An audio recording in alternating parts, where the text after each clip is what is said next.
થાકી ગયા?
ओमांसाराते निस्पृहा विहाय कामान्य सर्वान् ओमांसाराते निस्पृहा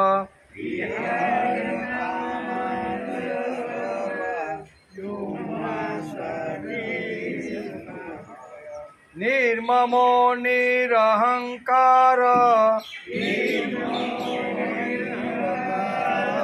निर्ममो निरहंकार स शान्ति मधिगच्छति स शान्ति मधिगच्छति निर्ममो निरहंकार स शान्ति मधिगच्छति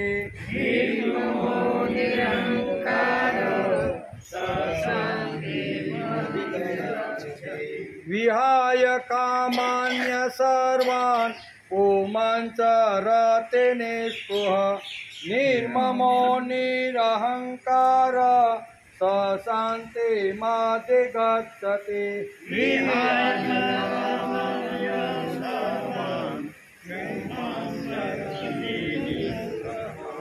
निर्ममो निरहंकार स शान्ति मधिगच्छति एषा ब्राह्मी स्थिति पार्थ एषा ब्राह्मी स्थिति पार्थ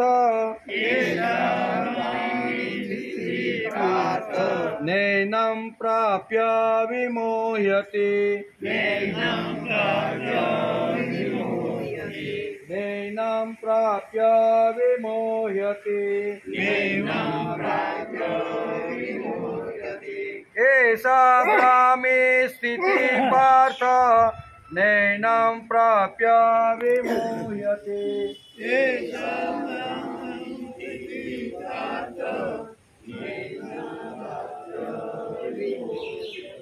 स्थित्वा स्यामन्तकालेऽपि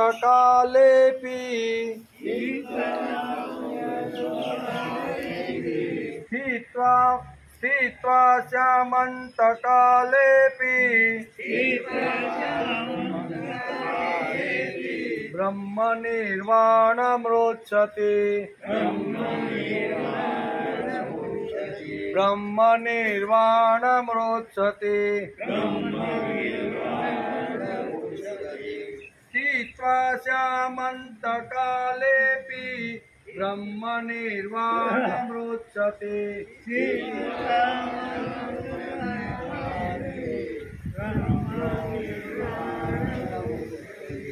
एषा ब्राह्मी स्थितिः पार्थ नैनं प्राप्य विमोह्यते स्थित्वा स्यामन्तकालेऽपि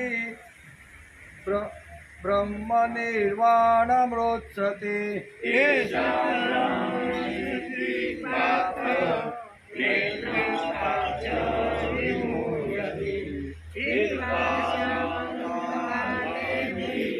ब्रह्मनिर्वाणमृच्छति साथे विहाय कामान्य सर्वान् मोपाचारते निःस्पृहा निर्ममो निरहंकार शान्तिमधिगच्छति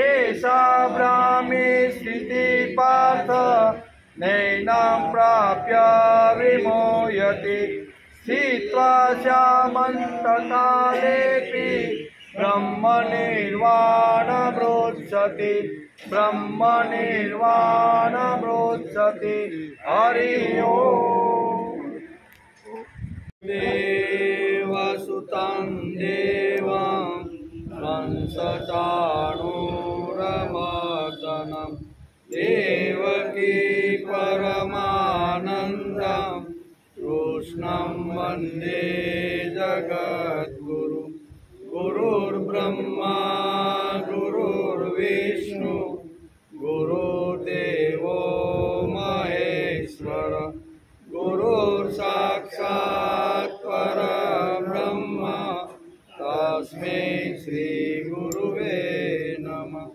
नारायणं नमस्कृत्यं नरं चैव नरोत्तमं देवीं सरस्वती व्यासं ततो जयमुदीरयेत् ततो जयमुदीरयेत्।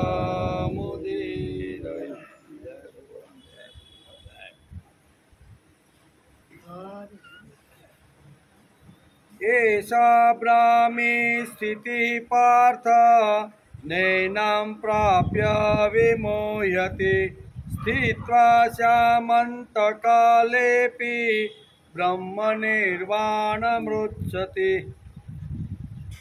આજે શ્રીમદ ભગવદ્ ગીતા ચિંતન શરૂ થયો એનો 142મો દિવસ। ગઈકાલે આપણે શ્રીમદ ભગવદ્ ગીતાના બીજા અધ્યાયના 72મા શ્લોકમાં થોડો વિચાર કર્યો હતો। ભગવાને કીધું, હે પાર્થ, આ બ્રહ્મને પામી ચૂકેલા પુરુષની સ્થિતિ છે। આને પામીને યોગી કદી મોહિત નથી થતું અને અંતકાળે પણ આ બ્રાહ્મી સ્થિતિમાં સ્થિત થઈને બ્રહ્માનંદને પ્રાપ્ત થઈ જાય છે। એવું આપણે ગઈકાલે અહીંયા શ્રીમદ ભગવદ્ ગીતાના અધ્યાય 2 સાંખ્ય યોગમાં 72મા શ્લોકમાં આપણે આ વિચાર કરતા હતા। થોડી વાત અધૂરી હતી એટલે આજે આપણે એનો વિચાર કરી રહીએ। આમ તો જગતમાં ઉપદેશ આપનારાઓનો તોટો નથી, પણ શ્રીમદ ભગવદ્ ગીતા અને તેનો ગાનાર શ્રી કૃષ્ણની વિશિષ્ટતા કંઈક જુદી છે, બરાબર ને? આપણે ટીવીનું બટન ખોલીએ એટલે ઉપદેશ આપવાવાળાનો કંઈ તોટો છે આ જગતમાં? કોઈ જગ્યાએ તોટો નથી, પણ ગીતા ગાનાર શ્રી કૃષ્ણની ગીતા જ કંઈક જુદી છે એમ. શ્રી કૃષ્ણના જીવનની વિશિષ્ટતા એ હતી કે તે જગતગુરુ એટલે કે જગતના ઉપદેશ હોવા ઉપરાંત તેમના જીવનમાં બીજું પણ કેટલુંય વિશિષ્ટ એવું તત્વ હતું જે સામાન્ય માનવીઓ પણ નરી આંખે નિહાળી શકે તે હતા તેમના શક્તિ. એવું તેમની અંદરની જે શક્તિ હતી ને તેમની તે હતી શક્તિ, સામર્થ્ય અને સંસારના પ્રપંચથી હારેલી, થાકેલી, દુઃખી થઈ ગયેલી માનવજાતને આપેલું નવજીવન અને આશ્વાસન. આ એની અંદર વિશેષતાઓ હતી. ઉપદેશ આપવાવાળાનો તૂટો નથી, પણ અહીંયા આશ્વાસન આપવાવાળા જગતમાં બહુ જ ઓછા હોય છે. શ્રીમદ ભગવદ્ ગીતાની અંદર ભગવાન કૃષ્ણની જે ગીતા છે એ આખી આશ્વાસનથી ભરેલી છે. ડગલે ને પગલે જાત જાતના મનુષ્યો કે જાત જાતના જે લોકો હોય બધા લોકોને માર્ગદર્શન આપવાનું કામ કરે છે. પ્રશાંત માનવતાના એ રાહબર હતા અને એ રાહબર છે. તેમણે પ્રબોધેલી ગીતા પીડિત માનવને દિવ્ય સંદેશ આપે છે. આપણને કોઈ પૂછે કે દુઃખી માનવ જાતિને જીવનનો આત્મિક સંદેશો આપનાર ગ્રંથ કયો છે? આપણે કોઈ પૂછે કે ભાઈ આ જગતની અંદર જે દુઃખી છે, થાકેલો છે, કંટાળેલો છે એવા માણસને આશ્વાસન આપનાર આ જગતમાં એવો કયો ગ્રંથ છે કે જે ગ્રંથ માનવજાતને આશ્વાસન આપે છે? તો આપણે તરત જ બોલી ઉઠીએ કે શ્રીમદ ભગવદ્ ગીતા. શ્રી ભગવાનના મુખારવિંદમાંથી નીકળેલું જે માધુર્ય છે એની આવી રીતની શું કહેવાય ગીતામાં જે વાત કીધેલી છે એનાથી જગત આખાને આશ્વાસન મળે છે. બીજી વાત તો આપણે તરત જ કહીએ કે ગર્વથી કહીએ કે હા, અને તે ગ્રંથ એટલે જગત ગુરુએ ગાયેલી શ્રીમદ ભગવદ્ ગીતા. કેવી? શ્રીમદ ભગવદ્ ગીતા એક એવી છે કે દુનિયાના માનવ માત્રને જ્યાં જ્યાં અટકે, જ્યાં થાકે, જ્યાં આવી તો થાય ને ત્યાં આશ્વાસન ભગવાન ગીતામાં આપે છે. બીજી વાત, જગતને સદાય પ્રેરણા અને દોરણી આપતો કોઈ ગ્રંથ હોય તો તે છે શ્રીમદ ભગવદ્ ગીતા. તેથી શ્રાવણ મહિનાના પવિત્ર દિવસોની અંદર આપણે શ્રીમદ ભગવદ્ ગીતાનું સ્મરણ અને ગીતા માતાની પૂજા કરવા માટે આપણે રોજ મળીએ છીએ. આપણે શ્રાવણ મહિનો પવિત્ર 2 મહિના છે. આમ તો બધા દિવસો ને બધા મહિના પવિત્ર તો હોય જ, પણ અહીંયા માગસર મહિનો અને શ્રાવણ મહિનો એની કંઈક જુદી પ્રકારની વિશિષ્ટતાઓ છે. તેથી 2 મહિનાને વધારેમાં વધારે એને પવિત્ર માનવામાં આવે છે. એટલે કે શ્રાવણ માસના પવિત્ર માસની અંદર શ્રીમદ ભગવદ્ ગીતાનું આપણે મનન અને ચિંતન કરતા રહેલા છે. આટલું ઊંડાણ ભગવાને ગીતાની અંદર માનવ જાતને આપેલું છે એનો વિચાર ચાલે છે. જગતને સદાય પ્રેરણા અને દોરણી આપતો કોઈ ગ્રંથ હોય તો તે છે શ્રીમદ ભગવદ્ ગીતા ગ્રંથ. અને જગતને હંમેશા પ્રફુલ્લિત કરતું કોઈનું જીવન હોય તો શ્રી કૃષ્ણનું જીવન, શ્રી કૃષ્ણ જીવન દર્શન. 2 વાત છે. એક તો શ્રીમદ ભગવદ્ ગીતાની અંદર ભગવાન કૃષ્ણે ઠાસીને તત્વજ્ઞાન ભરેલું છે તે, અને કૃષ્ણ ભગવાનનું જીવન જન્મથી ઇતિ સુધી એમનું આપણે જીવન જોઈએ તો એ દરેક માણસના જીવન ઉપરથી ઘણી પ્રકારની પ્રેરણાઓ મળતી રહેલી છે. પોતાને નીચો અને દુર્બળ, અશક્ત માનનાર માનવીને શ્રી કૃષ્ણ આત્મવિશ્વાસ અને આત્મશ્રદ્ધાનો સંદેશો આપે છે. ઘણીવાર માણસ નિષ્ફળ થાય તો એવા સમયની અંદર જો ગીતા માતા પાસે આ માણસ જો પહોંચી જાય તો ગીતા માતા એને શું કહે છે આશ્વાસન આપી અને આત્મશ્રદ્ધા અને ઈશ્વર શ્રદ્ધાનો સંદેશો આપે છે. તેમના સંદેશામાંથી જે માનવ પોતાને દુઃખ એટલે કે ન્યૂગંડતાવાળો કે હલકો માનનાર તેમને ઉત્સાહ, સ્ફૂર્તિ અને ચૈતન્ય ગીતા આપે છે. ઘણીવાર આપણે નાસીપાત થાય, થાકી જાય, કંટાળી જાય તો એવા સમયે શ્રીમદ ભગવદ્ ગીતા હાથમાં લઈ તો એમાંથી ઘણું બધું આશ્વાસન આપણને એમાંથી મળે છે. શ્રીમદ ભગવદ્ ગીતામાંથી સ્ફૂર્તિ, ઉત્સાહ અને ચૈતન્ય આ 3 વાતો આની અંદર ભરેલી છે. તેથી શ્રીમદ ભગવદ્ ગીતાના 2 અધ્યાયની અંદર આખો સાંખ્ય યોગ આખો ભગવાને સમજાવવાનો પ્રયત્ન કર્યો. સાંખ્ય કદાચ સામાન્ય માણસને જો અઘરું પડે તો એક યોગ શાસ્ત્ર પણ બીજો એક શાસ્ત્ર સમજાવ્યું, એનું નામ છે યોગ શાસ્ત્ર. યોગ શાસ્ત્ર એટલે ભગવાનની સાથે જોડાઈ જવાનું, ભગવાનનો બની જવાનું. એકવાર ભગવાનનો માણસ બની જાય પછી એને કોઈ ફિકર કે કોઈ અગવડ રહેતી નથી. જ્ઞાન સમજવામાં ઘણીવાર અઘરું પડે, તત્વજ્ઞાન સમજવામાં ઘણીવાર આપણે અગવડ પડે, તો ભગવાને અહીંયા બીજા અધ્યાયની અંદર આ બીજું એક તત્વજ્ઞાન કીધું છે, અને એ છે યોગ વિદ્યા. યોગ એટલે ભગવાનની સાથે જોડાવા માટેની વિદ્યા.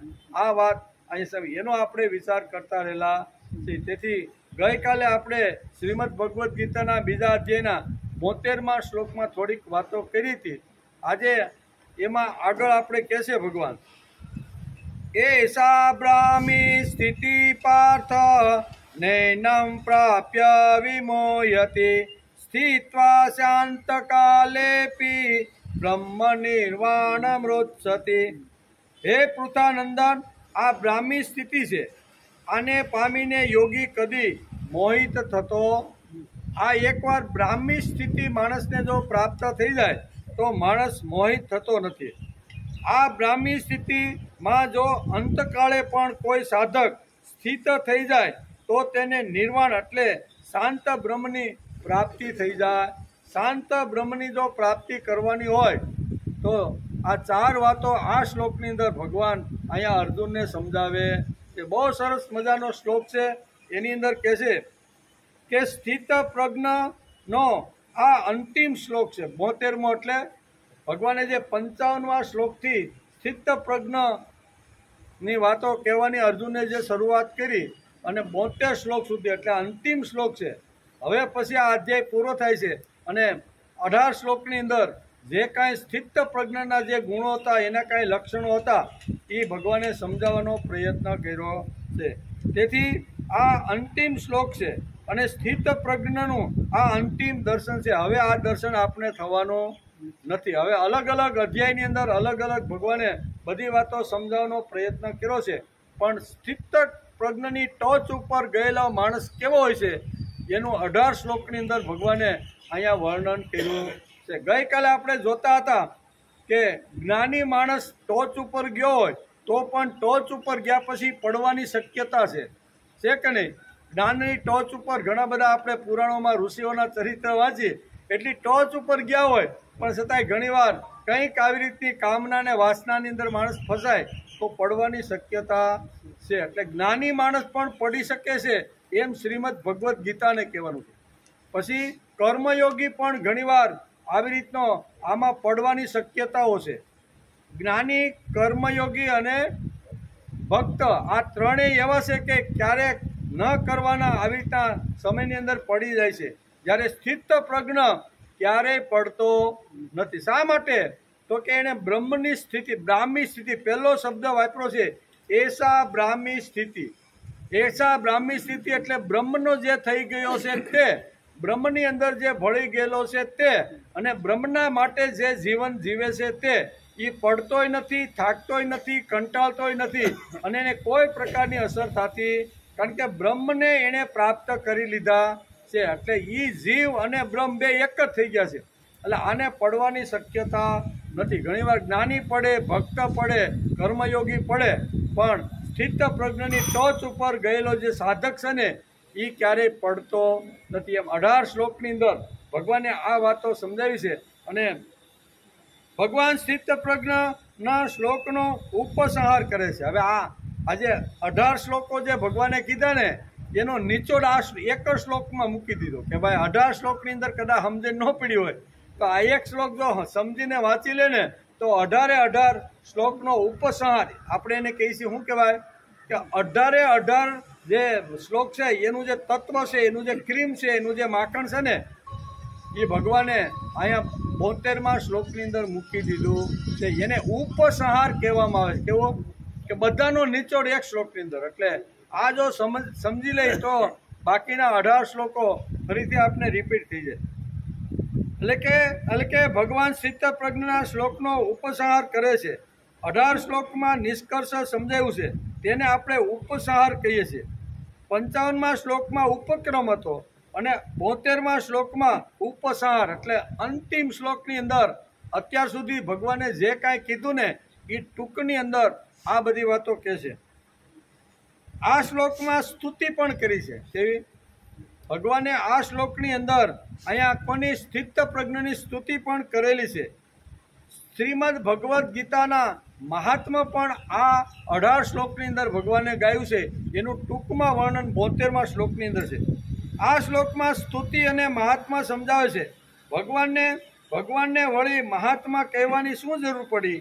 એસા બ્રાહ્મી સ્થિતિ. ભગવાનને વળી આપણા જેવાને મહાત્મા 15મો અધ્યાય કે 12મો અધ્યાય કર્યા પછી મહાત્મા ન થાય તો આપણે અકળામણ થાય કે હાલો મહાત્મા તો રહી ગયું. પણ જે ભગવાનનો જે બની ગયો છે તે અને કહેવાવાળા ભગવાન છે. અહીંયા મહાત્મા પણ સમજાવે છે. આ ઉપસાર બ્રાહ્મ્ય સ્થિતિ પ્રાપ્ત થઈ ગયા પછી માણસ મોહને પામતો નથી. તેના પ્રાપ્યસી મોહ્યતી. એકવાર બ્રાહ્મી સ્થિતિ એટલે ભગવાનની અંદર ભળી ગયો અથવા ભગવાન બ્રહ્મને જેણે પ્રાપ્ત કરી લીધા છે એ માણસને ક્યારેય મોહ પામતો નથી. અંતકાલે પણ આ સ્થિતિ રહે છે. સ્થિત્વા શ્યામ અંતકાલેપી. સ્થિત્વામાં અંતકાળની અંદર પણ આ બ્રાહ્મી સ્થિતિ એની રહે છે. બ્રાહ્મી સ્થિતિ રહે છે. અંતકાલે પણ સાધકની આ સ્થિતિ રહે છે. તેથી ભગવાન આ શ્લોકની અંદર 4 વાતો આપને સમજાવે છે. કેટલી? 4 વાતો ઉપર જો આપણે સમજવાનો પ્રયત્ન કરી તો આ શ્લોકની અંદર ઉપસાર છે અને ઉપસારની અંદર 18 શ્લોકની અંદર ભગવાને સ્થિત પ્રજ્ઞનું જે વર્ણન કર્યું ને એનો નિચોડ માખણ રૂપે આ શ્લોકની અંદર મૂકી દીધો છે. પહેલી 4 વાતો આપણે યાદ રાખેલી એટલે આપણને 18 માખણ આપને મળી જાય. પહેલી વાત છે આ બ્રાહ્મી સ્થિતિ છે. એસા બ્રાહ્મી સ્થિતિ પાર્થ. હે પાર્થ, હું તને અત્યારે જે શું કહેવાય અંતિમ જે સ્થિત પ્રજ્ઞની જે વાત કરું છું ને આ બ્રાહ્મી સ્થિતિ છે. મેં જે કાંઈ તને કીધું એ સ્થિતિ માણસને પામતો અહીંયા બ્રાહ્મી સ્થિતિ સુધી પહોંચે છે. બીજી વાત, તેને પ્રાપ્ત કરીને મોહ પામતો નથી. પહેલી વાત કઈ છે તો કે આ બ્રાહ્મી સ્થિતિ. હે પાર્થ, હું તને આ બ્રાહ્મી સ્થિતિ અત્યારે સમજાવી રહ્યો છું. બીજા ચરણમાં કહી દીધું કે એકવાર બ્રાહ્મી સ્થિતિ માણસને પ્રાપ્ત થઈ જાય તો એને કોઈ પ્રકારનો મોહ લાગતો નથી. પછી સંપત્તિ હોય, વૈભવ હોય, પત્ની કોઈ પણ હોય તો એને કોઈ પ્રકારનો મોહ પામતો નથી. એટલે બીજી વાત આ. ત્રીજી વાત છે અંતકાલે પણ એની આ સ્થિતિ રહે. નહીતર 70 વર્ષ સુધી મનની અંદર કામના વાસના બધું ભર્યું હોય જ ને. હવે 7 મિનિટમાં જો જીવ જવાનો હોય તો આખી રીલ કાંઈ 70 વર્ષની રીલ કાંઈ 7 મિનિટમાં પૂરી થાય ખરી? એટલે અંતકાળમાં કોઈને લગભગ યાદ રહેતું નથી. ભગવાન એ ગેરંટી મારે છે. કેવી? આ શ્લોકની અંદર ભગવાન અર્જુનને પણ આગળ પ્રશ્ન કરે છે કે ભગવાન માનો કે બ્રાહ્મી સ્થિતિ પ્રાપ્ત કરી, મોહ મારો દૂર થઈ ગયો, પણ હું જ્યારે મૃત્યુ પરનો અંતકાળ થાય ત્યારે આ બ્રાહ્મી સ્થિતિ અને મોહ જો મને પાછા આવી જાય તો શું થાય? ત્યારે ભગવાન કહે છે અંતકાલે પણ જેણે બ્રાહ્મ સ્થિતિ પ્રાપ્ત કરી છે એને મોહ પણ થતો નથી અને અંતકાળમાં એને જે પ્રાપ્ત કર્યું છે ને એ ભૂલાતું નથી. નહીં તો અંતકાળની અંદર બીજી વાસના કામના જ માણસની અંદર એ વાસળી સાવરણો સાવી જાય છે. એ જ યાદ આવે કે નહીં? કારણ કે 70 વર્ષ ગાદી ઉપર બેહીને ધંધો એ જ કર્યો હોય છે, બરોબર?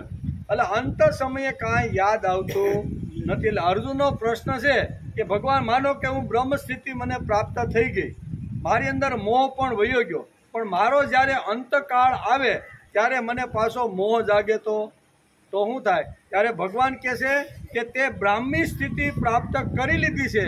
તેથી અંત અહીં લખ્યું ને બહુ સ્થિત્વા શ્યામ અંતકાલેપી. અંતકાળની અંદર પણ તે જે પ્રાપ્ત કર્યું છે એ ક્યારેય ભૂલાશે? એનું સ્મરણ કરતો બ્રહ્મ નિર્વાણ સુધી તું પહોંચે. આ 4 વાતો ભગવાન સમજાવે છે.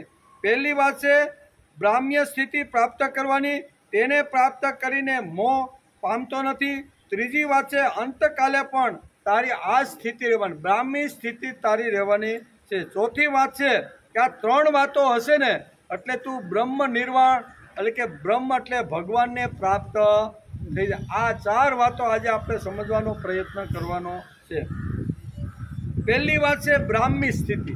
હવે આને આપણે થોડુંક સમજવાનો પ્રયત્ન કે બ્રાહ્મી સ્થિતિ ભગવાને અર્જુન પાર્થ કહીને સંબોધન કર્યું છે કે એસા બ્રાહ્મી સ્થિતિ પાર્થ, હે પાર્થ, જેમણે બ્રાહ્મી સ્થિતિ પ્રાપ્ત કરી લીધી છે.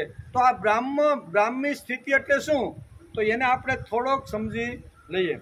બ્રાહ્મી સ્થિતિ એટલે કે જે 17 શ્લોક સુધી, એસા એટલે આ 17 શ્લોક સુધી મેં તને જે આ બધું સ્થિત પ્રજ્ઞનું જે વર્ણન કર્યું છે એ નિચોડની વાત કરી. આ બ્રાહ્મી સ્થિતિ એટલે કે 17 શ્લોકમાં વર્ણન કર્યું છે તે બ્રાહ્મી સ્થિતિ. એટલે બ્રાહ્મી સ્થિતિમાં 2 શબ્દ છે, એક તો બ્રાહ્મી અને બીજું સ્થિતિ. બ્રાહ્મી અને સ્થિતિ 2 શબ્દો છે. જેમાં સરકારને લગતું કોઈ કામ હોય તો આપણે એને સરકારી માણસ કહીએ. શું કહીએ? સરકારી કોઈ આપણે ઓફિસમાં જઈએ અને સરકારને લગતું કામ હોય તો આપણે શું કહીએ? ભાઈ મારે સરકારી કામ હતું ને એટલે હું જરીક અમરેલી ગયો હતો. આપણે એમ કહીએ કે નહીં, ભાઈ અમરેલી બાપા હુકમ ગયા હતા થેલી હાથમાં, એ કે મારે સરકારી કામ હતું એમ. એટલે કે સરકારી કામ અથવા એને લગતું જો કામ હોય તો આપણે એને સરકારી કહીએ છીએ. સંસારને લગતી કોઈ પણ જો વાત હોય તો આપણે એને સંસારી કહીએ. આ છે વાત તો સીધી છે ને. એમ બ્રહ્મની સ્થિતિ જેણે પ્રાપ્ત કરી લીધી છે એને બ્રાહ્મી સ્થિતિ કહેવામાં આવે છે. બહુ સરળ રીતે આ બ્રાહ્મી સ્થિતિ એટલે કહે તો કે સરકારી કામ માટે જાય તેને સરકારી કામ કહેવાય, સંસારી હોય તો એને સંસારી કામ કહેવાય.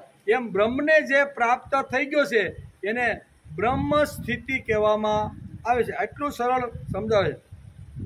સંસારને લગતી હોય તો તેને સંસારી. તેવી રીતે ભગવાને બ્રાહ્મી સ્થિતિ પાર્થને કે હે પાર્થ, તું બ્રાહ્મી સ્થિતિમાં અત્યાર સુધી 17 શ્લોકની અંદર મેં તને જે કીધું ને એ તું બ્રાહ્મી સ્થિતિ તે પ્રાપ્ત કરી લીધી છે. એમ કે બ્રહ્મને લગતી અથવા બ્રહ્મને લાગતી વળગતી વસ્તુ, બ્રહ્મ ઉપરથી શબ્દ આવ્યો છે બ્રાહ્મી, અને સ્થા ધાતુ ઉપરથી સ્થિતિ શબ્દ આવ્યો છે.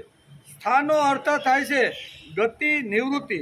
એનો અર્થ એક જ જગ્યાએ જેનું મન સ્થિર થઈ ગયું છે તે, જેનું મન એક જ જગ્યાએ અવિચલ થઈ ગયું છે તે, જેનું મન એકદમ નિષ્ઠાપૂર્વક ભગવાન પરની નિષ્ઠા, બીજી નિષ્ઠા જેના મનમાં નથી તે, જેની બ્રહ્મમાં નિરંતર સ્થિતિ થઈ ગઈ છે.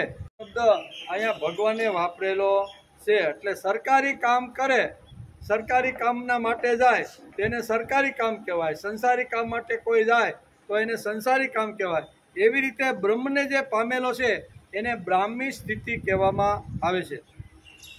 જેની બ્રહ્મમાં અવિચલ સ્થિતિ છે તેને બ્રાહ્મી સ્થિતિ કહેવાય. નિરંતર સ્થિતિ, નિષ્ઠાવાન, બીજી જગ્યાએ એ બુદ્ધિ જાય જ નહીં, આવી જેની સ્થિતિ છે તેને બ્રાહ્મી સ્થિતિ કહેવામાં. બ્રહ્મ એટલે ભગવાન, બ્રહ્મ એટલે વેદ, બ્રહ્મ એટલે સદવિચાર, સારા વિચાર અને પ્રભુ તરફ જ જેની નજર હોય, જેની શું કહેવાય, જેની આવી રીતની નિષ્ઠા પાકી હોય ને એને અહીંયા બ્રાહ્મી સ્થિતિ કહેવામાં આવી છે. આ બ્રહ્માંડમાં ચૈતન્ય અને જડ વસ્તુ જે દેખાય છે તેમાં બ્રહ્મ તત્વ છે. બહાર અને અંદર આપણે જે કાંઈ જોઈ રહ્યા છીએ ને, અંદર પણ કંઈક વસ્તુ પડેલી છે આપણા શરીરની અંદર. એવી રીતે બહાર છે, વૃક્ષ છે, વનસ્પતિ છે, ખળખળ વહેતા ઝરણાઓ છે, આ બધું છે ને. બહાર જે જડ વસ્તુ જે હલી શકતી પથ્થર જેવા છે એની અંદર પણ બ્રહ્મ તત્વ છે. અને આપણને જે હલાવે છે, ચલાવે છે, બોલાવે છે, ખાધા પછી જે પાચન કરે છે ને, આંતરબાહ્ય જેને કહેવાય. શું કહેવાય? આંતરબાહ્ય બ્રહ્મ આવી રીતનો સ્થાપિત થઈને રહેલો. બહાર વસ્તુમાં પણ બ્રહ્મ છે અને અંદર રહેલી જે વસ્તુ છે એમાં પણ જડ છે.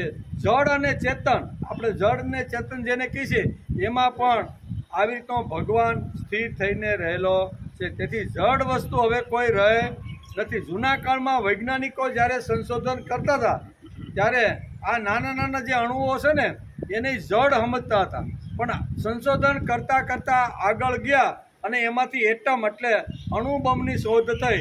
અને પછી એ લોકોએ, વૈજ્ઞાનિકોએ નક્કી કર્યું કે હવે જળની અંદર પણ ચૈતન્ય શક્તિ પડેલી છે. એક નાનો એવો આવડો બોમ્બ કોઈના ઉપર પડે ને તો આખા શહેરને ખલાસ કરી નાખે છે. એટલે એમણે પણ હવેના વૈજ્ઞાનિકો માનતા થયા છે કે કોઈ જગતની અંદર જડ વસ્તુ રહે નથી, બધાની અંદર ચૈતન્ય છે, બહારનું હોય કે અંદરનું હોય બધાની અંદર ચૈતન્ય છે. તેથી આ બ્રહ્માંડમાં ચૈતન્ય અને જડ વસ્તુ જે દેખાય છે તેમાં બ્રહ્મ તત્વ છે. આ જે દેખાય છે તેનું અધિષ્ઠાન સ્વરૂપ બ્રહ્મ તત્વ જ છે. બ્રહ્મમાં સ્થિતિ એટલે શું? તો કે બ્રહ્મ જ્ઞાનમાં સ્થિતિ. બ્રહ્મમાં સ્થિતિ એટલે શું? તો કે બ્રહ્મ જ્ઞાનની અંદર સ્થિતિ. તો બ્રહ્મ જ્ઞાન એટલે શું? પાછો બીજો પ્રશ્ન કે બ્રહ્મ જ્ઞાન કેવું કોને? એમ કે બ્રહ્મ જ્ઞાનમાં નિરંતર સ્થિતિ અને બ્રાહ્મી સ્થિતિ કહેવાય છે. હું શરીર, મન, બુદ્ધિ, ઇન્દ્રિયોથી અલગ ચૈતન્ય તત્વ છું. બરોબર? અંદર રહેલું જે ચૈતન્ય તત્વ છે એ હાથ નથી, પગ નથી, આંખ નથી, કાન નથી, કંઈ જ નથી. અંદર જે ચૈતન્ય તત્વ રહેલું છે એ શરીરથી કંઈક જુદું તત્વ અંદર છે. તેથી એને કોઈ લાગે વળગે નહીં એમ કહે છે. તેથી અહીં કહે છે કે બ્રહ્મ જ્ઞાનમાં નિરંતર સ્થિતિ અને બ્રહ્મની સ્થિતિ કહેવાય છે. હું શરીર, મન, બુદ્ધિ, ઇન્દ્રિયોથી અલગ છું. અંદર રહેલું જે ચૈતન્ય તત્વ છે ને એ આપણા શરીરના જે અંગો છે ને એનાથી અંદર રહેલું ચૈતન્ય તત્વ કાંઈક અલગ છે. તેથી શંકરાચાર્ય જેવા મહાપુરુષ પોતાના સ્તોત્રમાં લખે, શું લખે? મનોબોધ્યહંકાર ચિત્તાનિનહમ ન ચક્ષોત્ર જીવે ન ચ ઘ્રાણ નેત્રે ન ચ વ્યોમ ભૂમિ ન તેજો ન વાયુ ચિદાનંદ રૂપ શિવોહમ શિવોહમ ચિદાનંદ રૂપ શિવોહમ શિવોહમ. આ શંકરાચાર્યની મહાપુરુષની આ એની અનુભૂતિ છે. હું હાથ નથી, પગ નથી, નાક નથી, હું કંઈ જ નથી. હું કોણ છું? ચિદાનંદ રૂપ શિવોહમ શિવોહમ. હું મંગલકારી, કલ્યાણકારી, ચિદાનંદ સ્વરૂપ માણસના શરીરના આત્માની અંદર સ્થિર થયેલું એક તત્વ છે જેને આપણે આત્મા કહીએ છીએ. એને ઇન્દ્રિયો સાથે કોઈ લેવા દેવા નથી એમ કહે છે. હું આત્મા, મન, બુદ્ધિ, અહંકાર કે ચિત્ત સ્વરૂપ નથી. તેમજ હું કાન, જીભ, નાક કે આંખો નથી. વળી હું આકાશ, પૃથ્વી, તેજ કે વાયુ નથી. હું તો મંગલકારી, કલ્યાણકારી, ચિદાનંદ સ્વરૂપ. તો આ ભગવાનનું એક બીજું રૂપ છે અને તેને કે આપણે કહીએ આપણી ભાષામાં કેવું હોય તો એને આત્મ તત્વ કહેવામાં આવે છે. આ આત્મ તત્વ શરીરથી અલગ છે. કેવું છે? તો કલ્યાણકારી છે, મંગલકારી છે, ચિદાનંદ રૂપ શિવોહમ શિવોહમ. આ તત્વની વાત અહીં કરે છે. માત્ર પદ્માસન લગાડીને બેસવાવાળાને બ્રહ્મજ્ઞાની કહેવામાં આવતો. બ્રહ્મજ્ઞાન એટલે શું એ આપણે થોડુંક સમજી લઈએ. બ્રહ્મ અને જ્ઞાન બે શબ્દ છે. બ્રહ્મ એટલે આખી સૃષ્ટિનું જે સંચાલન, બ્રહ્માંડનું જે સંચાલન કરે છે એને બ્રહ્મ તત્વ કહેવામાં આવે છે. બરાબર? એટલે બ્રહ્માંડની અંદર રહેલું જે ચૈતન્ય છે એ આખી સૃષ્ટિને જે ચલાવે છે અને એને બ્રહ્મ તત્વ. તો માત્ર પદ્માસન વાળીને લગાડીને જે બેસનાર જે છે એને આપણે શું કહેવાય? એને આપણે બ્રાહ્મી સ્થિતિમાં બેઠો છે એવું કહી શકીએ નહીં. ઘણા શ્રાવણ માસમાં પદ્માસન લગાવીને બેસે. હમણાં શ્રાવણ મહિનો હાલે છે ને એટલે શ્રાવણ મહિનામાં તો સરસ મજાનું ભક્તિનું પૂર આવે. દરેક મંદિરો હોય, દરેક તીર્થક્ષેત્રો હોય ને તો પગ મૂકવાની પણ જગ્યા મળતી નથી. આ શ્રાવણ મહિનો છે. શ્રાવણ મહિનાનું મહત્ત્વ પણ આપણા શાસ્ત્રકારોએ ગાયું છે. બહુ પવિત્ર મહિનો છે. બહુ એકદમ માણસને સ્ફૂર્તિ, ઉત્સાહ અને ચૈતન્ય આપે એવું પ્રકૃતિનું વાતાવરણ પણ શ્રાવણ મહિનામાં આપણે નિસર્ગમાં જોવા મળે છે. તેથી અહીં કહે છે કે શ્રાવણ માસમાં પદ્માસન લગાવીને કોઈ જો બેસી જાય તો આપણે તેને બ્રહ્મજ્ઞાની સમજીએ છીએ. ગીતા કહે છે કે આવી સમજવાની ભૂલ નહીં કરો. ખાલી પદ્માસન વાળીને બેઠો છે એટલે એ બ્રહ્મજ્ઞાની અથવા બ્રહ્મને પામી ગયો છે એવું માનવાની કોઈ જરૂર નથી. જેની બ્રહ્મમાં અવિચલ સ્થિતિ છે, જેની બ્રહ્મમાં નિરંતર અને અવિચલ જેની નિષ્ઠા છે તે બ્રહ્મ એટલે કે તે બ્રહ્મ પ્રત્યે એટલે કે તે નિષ્ઠા તેની પાકી છે તેને બ્રાહ્મી સ્થિતિ શ્રીમદ ભગવદ્ ગીતાની અંદર ભગવાને અર્જુનને કીધું કે હે પાર્થ, જેની સ્થિતિ હંમેશા બ્રહ્મની અંદર અવિચલ છે, કોઈ દી તૂટતી નથી. આપણે તો ઘણી વાર ઘણા ઉપર થોડા સમય પ્રેમ થાય, ભાવ થાય તો 2-5 વર્ષથી કે હવે આ ભગવાન કાંઈ આપને ગમતા, એના કરતાં આ બીજો ભગવાન હારો. તો વળી 2-5 વર્ષ થાય ને એની પૂજા પાઠ ને બધું કરે, તો વળી કોઈ મારા જેવો જાય કે આના કરતાં તમે આની પૂજા કરો ને, બહુ ગણપતિની પૂજા કરી, હવે એના બાપાની પૂજા કરો એટલે પછી શંકર ભગવાનની પૂજા ચાલુ કરે. બરોબર, આવું ઘણીવાર આપણી અવિચળ સ્થિતિ રહેતી નથી. માણસનું મન જ એવું છે કે ગમે ત્યાં આવી રીતનું માણસનું ફસાઈ જાય. તેથી આ બ્રાહ્મી સ્થિતિમાં પહોંચેલો જે માણસ છે ને, એની જે સ્થિતિ છે ને એ ગીતાકાર કહે છે અવિચળ રહે છે. કેવી? એકવાર બ્રહ્મની અંદર પોતાનું મન, પોતાની બુદ્ધિ, પોતાની ઇન્દ્રિયોને સ્થિત કરી દીધી પછી અવિચળ જ રહેશે. પછી આડી અવળી બુદ્ધિ ક્યાંય ભાગતી નથી. બસ બ્રહ્મની અંદર જ જેનું મન, જેની ઇન્દ્રિયો લીન થઈ ગઈ છે અને અવિચલ જ જે બ્રહ્મને જે પામી ગયો છે એને બ્રાહ્મી સ્થિતિ, અહીંયા એસા બ્રાહ્મી સ્થિતિ પાર્થ. આમ ભગવાન આ પહેલા ચરણમાં પહેલી જ વાત અહીં સમજાવે છે. તેથી નિત્ય નિરંતર સ્થિતિ એટલે કે જપ વગર રહી શકે છે. સવારે ઉઠ્યા હું દેહ છું, આ સ્થિતિ જપ કર્યા વગર રહેશે કે નહીં? રહે જ છે. હું દેહ છું, હું દેહ છું આમ જપ કરવાથી કદાચ 5 માળા ફેરવી નાખો, બરોબર, તો એનો કોઈ અર્થ નથી. પણ સવારમાં 6 કલાક ઊંઘ પૂરી કરીને જ્યારે પથારીમાંથી ઉઠ્યા ત્યારે સીધો આપણે દેહ યાદ આવે કે નહીં, શરીર યાદ આવે કે નહીં? હું શરીર છું, આ મારું ઘર છે, આ મારી મોટર છે. હવે એનું કાંઈ સ્મરણ કરવાનું? મારી મોટર, મારી મોટર, મારું ઘર, મારો દેહ, મારી ઇન્દ્રિયો, એની સ્મરણ કરવાની કોઈ જરૂર રહેતી નથી. જેવા આપણે આપણી ઊંઘની સ્થિતિમાંથી જાગૃત અવસ્થામાં આવ્યા તો સીધી જ આપણે આ હું છું, આ મારું શરીર છે આપણું કહીએ કે નહીં? તો અહીં કહે છે કે જેની બ્રહ્મમાં અવિચલ સ્થિતિ થઈ ગઈ છે તેને નિત્ય નિરંતર સ્થિતિમાં જપ એટલે કે જપ વગર રહી શકે છે.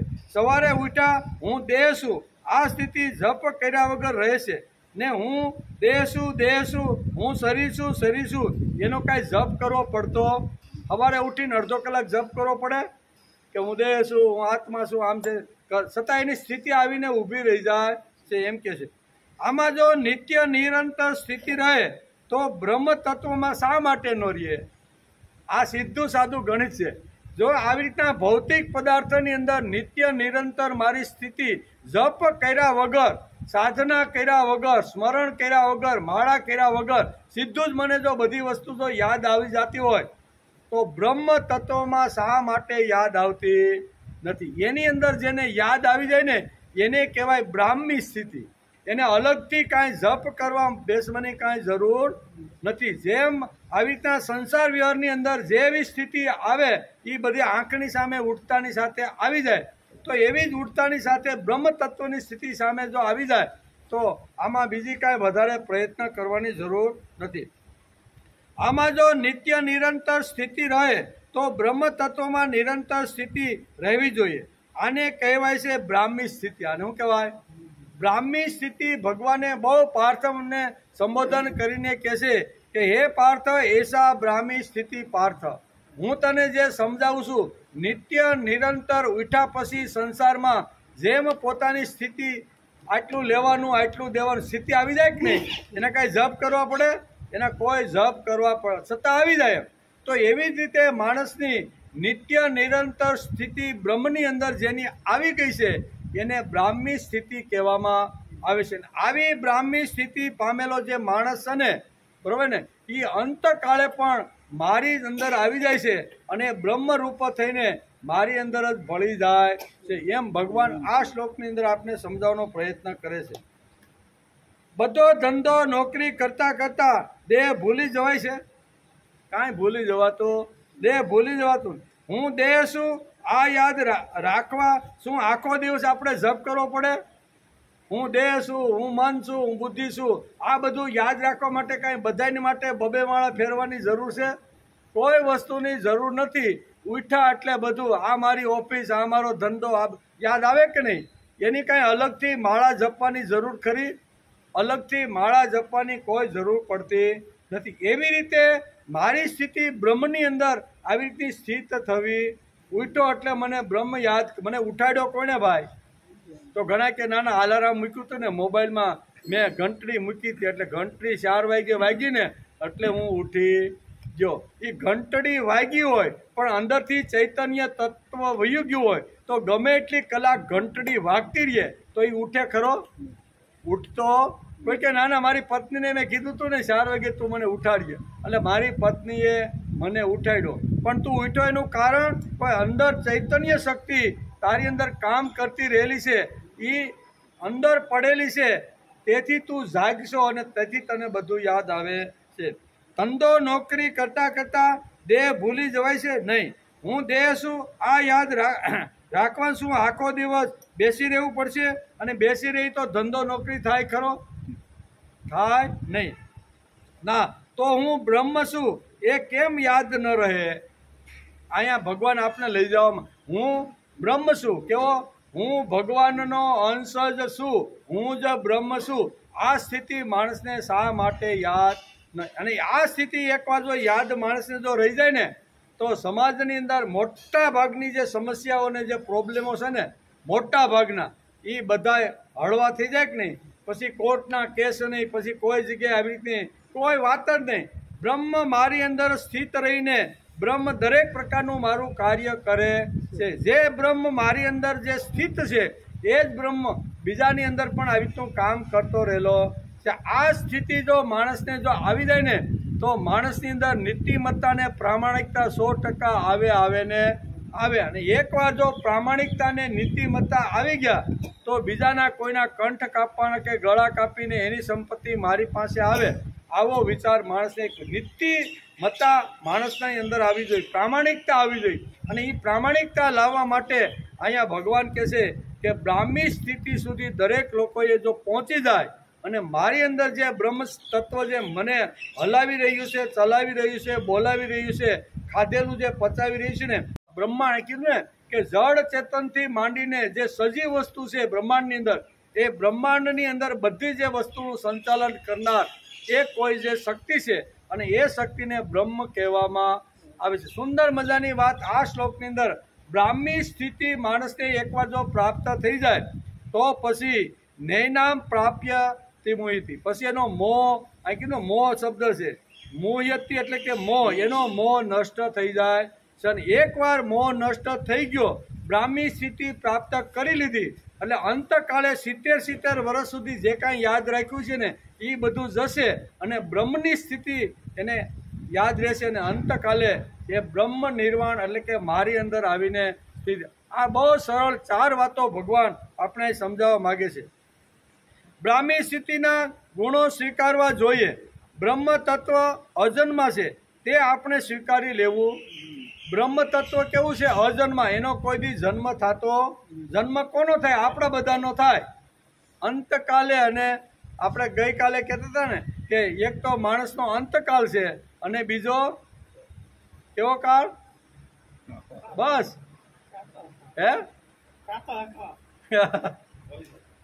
2 કાળ છે આપણા. એક અંતકાળ એટલે ભગવાન પાસેથી આપણે પાછું આવવાનું નથી, એને અંતકાળ કહેવામાં આવે છે. અને બીજો બ્રહ્મ નિર્વાણ એટલે માણસની સ્થિતિ રહેશે અને એ સ્થિતિ લઈને પાછા કર્મ પૂરા થાય અને ભોગવવા માટે આવવું પડે જન્મ. એટલે તેની વાત બ્રહ્મ સત્યમ શિવમ સુંદરમ છે. હવે 18 શ્લોકની અંદર ભગવાને જે કાંઈ શું કહેવાય અહીંયા જે સ્થિત પ્રજ્ઞની જે વાત કરીને એનો નિચોડ, એનો ઉપસંહાર આ એક શ્લોકની અંદર ભગવાને મૂકી દીધો છે. ભગવાન કેવા છે? તો કે ભગવાન આખા જળ અને ચેતનનું બધાનું સંચાલન કરવાવાળા અવિચળ અને અજન્મા છે. એ અવિચળ પણ છે અને અજન્મા પણ છે. તેથી બ્રાહ્મી સ્થિતિના ગુણો સ્વીકારવા જોઈએ. બ્રહ્મ તત્વ અજન્મા છે તે આપણે સ્વીકારી લેવું જોઈએ. કેવું છે? બ્રહ્મ તત્વ આવી રીતનું અજન્મા છે તે સ્વીકાર્યું. બ્રહ્મ કેવા છે? તો કે બ્રહ્મ સત્યમ છે, બ્રહ્મ શિવમ છે, બ્રહ્મ સુંદરમ છે. બ્રહ્મ તત્વની વાત, અખિલ બ્રહ્માંડની અંદર જે ભગવાન જે સંચાલન કરે છે એ બ્રહ્મ તત્વ કેવું છે? તો કે બ્રહ્મ તત્વ સત્યમ શિવમ સુંદરમ છે. બ્રહ્મ તત્વ સત્યમ શિવમ સુંદરમ છે. તે શું આપણે ગોખવું પડે? એ કાંઈ ગોખવાની જરૂર એ તો છે. ભગવાન કેવા, બ્રહ્મ કેવું? તો કે સત્યમ શિવમ સુંદરમ છે. એ ગોખવાની જરૂર ન પડે. બ્રહ્મ આનંદમય છે. કેવું? બ્રહ્મ આનંદમય. આપણે કહેતા ને કે ભગવાનના મંદિરમાં જાય ત્યારે ભગવાન તો હસતો રહેતો હોય છે. તું હું કામાં હોગ્યું મોઢું કરીને એરડિયા પીધેલો જા છો તું? તને શરમ નથી આવતી? ઘણીવાર આપણે આવા મોઢા લઈને ભગવાનના મંદિરમાં જતા હોય છે. ભગવાન કેવા છે? હંમેશા આનંદમય છે. એને કોઈ પ્રકારની અગવડ આવે તો પણ એ અગવડને અગવડ સમજતા નથી. પોતાના દીકરા જો કદાચ ન માને ને તોય ભગવાન તો કેવા છે? હસતા રમતા કિલોલ કરતા ભગવાન છે. તેથી બ્રહ્મ સત્યમ શિવમ સુંદરમ છે. તે શું આપણે ગોખવું પડે? બ્રહ્મ આનંદમય છે. એ હું ગોખવું પડે? બ્રહ્મ તત્વ કેવું છે? આનંદ. જે કાંઈ છે એ આપણને બધાને છે. સારી વસ્તુ મળે તો આનંદ, અને કાંઈ જો ગુમાવ્યું હોય ને કાંઈ અગવડ પડે તો આપણું કેવું થઈ જાય? હોગ્યું મોઢું. એ આપણા ચહેરા ઉપર ખબર પડે. ભગવાનને મળે તો પણ કાંઈ વાંધો નહીં, ન મળે તો કાંઈ વાંધો નહીં. આવી સ્થિતિ જેની છે એને બ્રહ્મ તત્વ કહેવામાં આવે છે. આપણને ધારેલી વસ્તુ જો ન થાય તો આપણા મનની અંદર થોડો શોખ, થોડુંક દુઃખ, થોડુંક એમ થાય કે હવે આટલી મહેનત કરીએ, આના માટે આટલો પ્રયત્ન કર્યો પણ મને મળ્યો ને. એટલે ઘણીવાર શોખ પણ થાય, દુઃખ પણ થાય. ન મળી તેનો ઘણીવાર મોહ પણ આવી રીતનો થાય છે. ત્યારે બ્રહ્મ તત્વ એવું છે કે જેને કોઈ દિવસ મોહ થતો નથી. સતત કેવા છે? ચિદાનંદ રૂપ શિવોહમ શિવોહમ. બ્રહ્મ તત્વ આવું છે. મંગલકારી છે, કલ્યાણકારી છે, સુંદર છે, આનંદમય છે. અને મારું કલ્યાણ માટે બ્રહ્મની અંદર, બ્રહ્માંડની અંદર ભગવાન આ બધી સ્થિતિ કરે છે. બ્રહ્મ અમર છે, અજરત્વ છે, અજન્મા છે. ભગવાન બ્રહ્મ ચિત્ત સત, ચિત્ત ચિત્ત પછી સત અને પછી આનંદ. આ બધું જીવનમાં આવી જાય તો બ્રાહ્મી સ્થિતિ આવી ગઈ છે એમ આપણે સમજી લેવું જોઈએ. તેથી ભગવાન બહુ સરસ રીતે અહીંયા સમજાવવાનો પ્રયત્ન કરે છે કે બ્રાહ્મી સ્થિતિ લાવવા માટે માણસની અંદર સત્યમ શિવમ સુંદરમ, આ જે બ્રહ્મની સ્થિતિ છે એ બ્રહ્મની સ્થિતિ લાવવાનો પ્રયત્ન કરવો જોઈએ. સત, ચિત્ત અને આનંદ. ભગવાન કેવા છે? ભગવાન સત છે, ભગવાન ચિત્ત છે, ભગવાન આનંદમય છે. આપણે પણ આનંદ રહેવાનો પ્રયત્ન કરવો જોઈએ. તો આપણી બેયની નાયત એક થાય. બરોબર ને? બ્રહ્મની નાયત અને જીવની નાયત જો એક કરવાની હોય તો બ્રહ્મની અંદર જે ગુણો છે ને એ ગુણો જીવ પોતાના જીવનમાં લાવવાનો જો પ્રયત્ન કરે તો બેયનું જોડું જામે ને. નકર જામે? નકર કાંઈ જીવ શિવમાં ભળી જતો નથી. એ તો અલગ જ રહેશે. પણ ભળે ક્યારે? તો કે બેયનો હરખે હરખો જો આવી રીતનું હોય, ગુણો સરખા હોય તો ભળી જાય. ઘણી બધી વાતો છે. ત્યાર પછીની જે બીજી વાત છે, નૈનામ પ્રાપ્યતિ મોહયતિ. એકવાર બ્રાહ્મી સ્થિતિ જેણે પ્રાપ્ત કરી લીધી છે એને ક્યારેય મોહ થતો નથી. બીજા શરણની અંદર ભગવાને કીધું કે આવી સ્થિતિ જેણે પ્રાપ્ત કરી એને ક્યારેય મોહ થાય ને. એટલે તું ચિંતા કરીમાં એમ. ઘણીવાર કે બ્રાહ્મી સ્થિતિ પ્રાપ્ત કર્યા પછી અંતકાળે જવાનું હોય અને આ બધું ભૂલાઈ જાય ને પાછું મારે ગધેડાના રૂપમાં પાછું જો ભગવાન આવવું પડે તો ભગવાન કે અંતકાલે પણ તને આ પ્રાપ્ત કરેલી વસ્તુ ભૂલાશે, આવી ગેરંટી આપે છે. એક એક શ્લોકની અંદર ભગવાન આપને આશ્વાસન આપે છે. થોડો સમય થઈ ગયો. ગીતા અધ્યાય 2 સાંખ્ય યોગ, અને એમાં છેલ્લો 72મો શ્લોક, અને એમાં ઉપસંહાર. અત્યારે આ શ્લોકની અંદર અત્યાર સુધીમાં જે બીજા અધ્યાયની અંદર જે કાંઈ વાતો ભગવાને અર્જુનને સમજાવી એનો ઉપસંહાર અત્યારે આ શ્લોકની અંદર સમજાવવાનો પ્રયત્ન ભગવાન કરે છે. બ્રહ્મ કેવું છે? તો કે બ્રહ્મ અમર છે. આપણો બધા શરીરનો નાશ થાય પણ બ્રહ્મ તત્વ એવું છે કે એનો નાશ થતો. બ્રહ્મ અમર છે, બ્રહ્મ અજરત્વ છે, બ્રહ્મ અજન્મા છે, બ્રહ્મ ચિત્ત સત અને આનંદ છે. આ બધું જીવનમાં આવી જાય તો બ્રાહ્મી સ્થિતિ પ્રાપ્ત થાય. ભગવાનના જે કાંઈ ગુણો છે, ભગવાનનું જે કાંઈ જીવન છે, એ જીવન જો જીવનમાં આવી જાય, હમણાં વાત કરી ને કે ભાઈ રામ છે, ભરત છે, લક્ષ્મણ છે, એના બધા ગુણોની વાત કરીએ કે બધાય જે ચરિત્રો છે એ ચરિત્રો કેવી રીતના સમર્પિત થયા અયોધ્યા અને અયોધ્યાના રામને, તો એનું વર્ણન છે. અહીંયા પણ આવી જ વાત છે કે ભગવાનની અંદર જો આપણે જો સ્થિતિ પ્રાપ્ત કરવાની હોય બ્રહ્મની અંદર, તો બ્રહ્મના બધા જ ગુણો માણસની અંદર આવવા જોઈએ. સામાન્ય રીતે કોઈ કહેવાય ભણેલો ગણેલો યુવાન સમજો ને ડૉક્ટર થઈ ગયો અને હવે બાપા એને એમ કહે છે કે હવે કોઈ સારી કન્યા હોય તો તું જઈ તપાસ કરી લે, તો આપણે 1-2 વર્ષમાં તારા લગ્ન કરી આપીએ. અને એ જોવા માટે જાય, બરાબર ને, 1 જોવે 2 જોવે, બધું ઘણું બધું જોતો આમાં આ તકલીફ છે, આમાં આ તકલીફ છે, ઘણું બધું આવું થાય કે નહીં. બંનેના ગુણો જો સામ્ય હોય તો સંબંધ જામે, નકર છૂટા છેડા પરિણામ પછી બીજા દિવસે કે ભાઈ આપને હવે ગમતું આવું બને કે નહીં.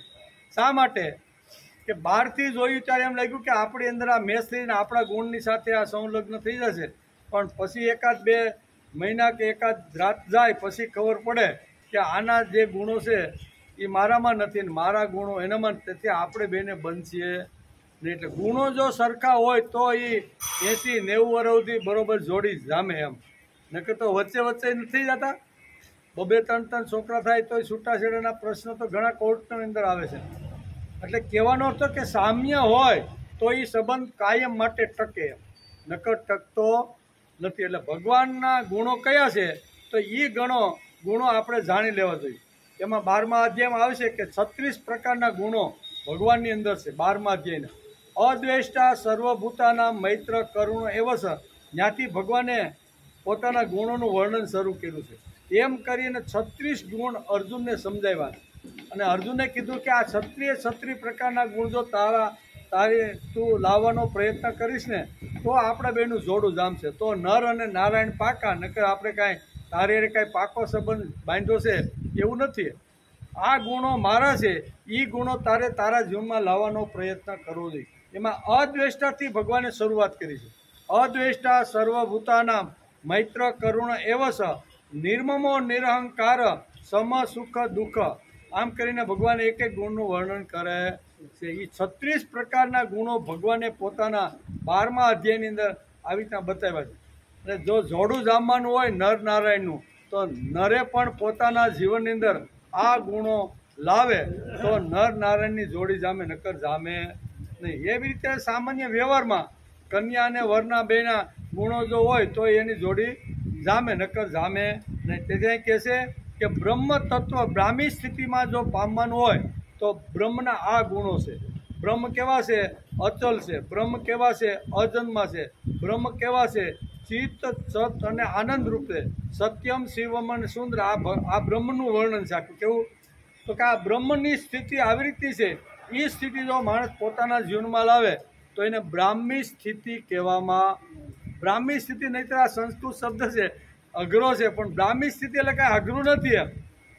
આ ગુણો જે ભગવાનના છે એ પોતાના જીવનમાં જીવ લાવવાનો પ્રયત્ન કરે તો એ બ્રાહ્મી સ્થિતિનો થયો છે. ખાલી શ્રાવણ મહિનો છે અને પરોઠી વાળીને પદ્માસન વાળીને બેસી ગયો છે એટલે એ બ્રહ્મની સ્થિતિને પામ્યો છે એવું માનવાનું ગીતાકાર આપણે કહે છે કે ભાઈ ખાલી કપડાં સીવેલા પહેરતો નથી. કેમ ભાઈ? તો આ બાપા તો ધોતિયા પહેરે છે, સીવા વગીના કપડાં પહેરે છે એટલે એને બ્રહ્મની સ્થિતિ પ્રાપ્ત થઈ ગઈ એવું નહીં. શરીરને અનુકૂળ હોય તો તમે એવા ધોતીવાળા પણ કપડાં સીવા વગીના પણ પહેરી શકો, અને ઠંડી પુષ્કળ જો પડતી હોય તો બરોબર એવા કપડાં પણ પહેરી શકો. એટલે કપડાં કેવા પહેર્યા છે એની સાથે બ્રાહ્મી સ્થિતિને કોઈ લાગતું વળગતું નથી. ભગવાન કે જો આ લાગતું વળગતું હોય ને તો હું તમને થોડીક લાલ લાઈટ બતાવું, તમારા મનમાં જો આવવું હોય તો આ બ્રાહ્મી સ્થિતિ નથી. એમ બ્રાહ્મી સ્થિતિ થવા માટે આટલા ગુણો, બ્રહ્મના ગુણો જીવનમાં લાવવાનો પ્રયત્ન કર્યો. બ્રાહ્મી સ્થિતિને કોઈ બંધન નથી. બ્રહ્મ તત્વ પૂર્ણ છે અને તેથી પૂર્ણતાને પ્રાપ્ત કરવાનો માણસે પ્રયત્ન કરવો જોઈએ. ભગવાન અંતર્યામી છે. કેવા? આપણે કાંઈ વિચારીએ ને તો એ ભગવાનને ખબર પડી જાય. એટલે અર્જુનના મનમાં એક પાછો પ્રશ્ન અંદર એક ઊભો થયો. બોલતો નથી પણ ભગવાન અહીંયા અર્જુનનું મન વાંચે છે કે ભાઈ આમાં બીજી મેં આને 18 શ્લોક જે અને ચિત્ત પ્રજ્ઞાના વણેવા, તો આના મગજમાં કાંઈ બીજું કાંઈ હાલે છે? એટલે એ ભગવાનને વાંચ્યું. અને ભાઈ હું વાંચ્યું તો કે ભગવાન અમે બ્રહ્મ સ્થિતિમાં આવી જઈએ. અર્જુન શું કહે છે? હાલો તમે કીધું છે કે બ્રહ્મ સ્થિતિમાં અમે આવી જઈએ. બ્રહ્મ સ્થિતિમાં અમે આવી જઈએ અને પછી મોહ લાગે તો શું કરવું મારે? હાલો, બ્રહ્મ સ્થિતિમાં એકવાર અમે આવી ગયા, બ્રાહ્મી સ્થિતિ સુધી અમે પહોંચી ગયા, પણ એ સ્થિતિમાં આવ્યા પછી જો મને મોહ પ્રાપ્ત થાય તો એનું શું લાગી જાય તો શું કરવું? તેથી કે તેના પ્રાપ્ય મોહ્યંતી. જા હું તને ગેરંટી આપું છું, એકવાર તારી અંદર બ્રાહ્મ્ય સ્થિતિ જો આવી જાય ને તો તારો બધો મોહ નષ્ટ હું કરી દઈશ. આવું ભગવાન એને ગેરંટી આપે છે. એટલે તું ચિંતા એમાં એકવાર આ તું સ્થિતિ ઉપર આવી ગયો ને અને પછી તને ક્યારેય મોહ નહીં થાય ને, એવી વિમુહ્યત એટલે તને મોહ લાગશે નહીં. બરોબર ને? એમ ભગવાન કહે છે. એટલે મોહમાં તું પામી જઈશ. માનવ માત્રને સ્થિત પ્રજ્ઞા બનવાની વૃત્તિ અહીંયા નિર્માણ થાય તે માટે 72મા શ્લોકમાં ભગવાન ઉપસંહાર કરે છે, સ્તુતિ કરે છે અને ફળની ચર્ચા આ શ્લોકની અંદર કરે છે. તેથી આ શ્લોક ખૂબ જ મહત્વનો, એમાં સ્તુતિ પણ કરે છે, પછી અહીંયા ફળની પણ વાત કરે છે. બ્રાહ્મી સ્થિતિ પાર્થ કહેવાય. તેથી બીજી જ લીટીમાં મોહનો નાશ થાય છે. આ એનું બીજું ચરણ છે.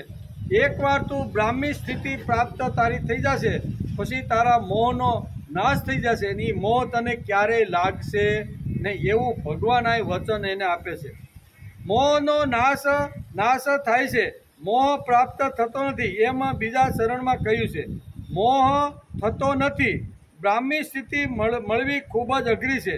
ખૂબ જ સાધના કરે ને ત્યારે માણસ બ્રાહ્મી સ્થિતિ સુધી પહોંચે. પરબારિકાએ આંખ બંધ કરીને પદ્માસન, શ્રાવણ મહિનો છે, હાલો નદીના કાંઠે 1 કલાક બેસી જાય તો એમ કાંઈ અહીંયા બ્રાહ્મી સ્થિતિ પ્રાપ્ત થતી નથી. ખૂબ જ તપસ્યા, ખૂબ જ મહેનત, ખૂબ સાધના કર્યા પછી આ સ્થિતિ ઉપર સાધક જીવ પહોંચે છે.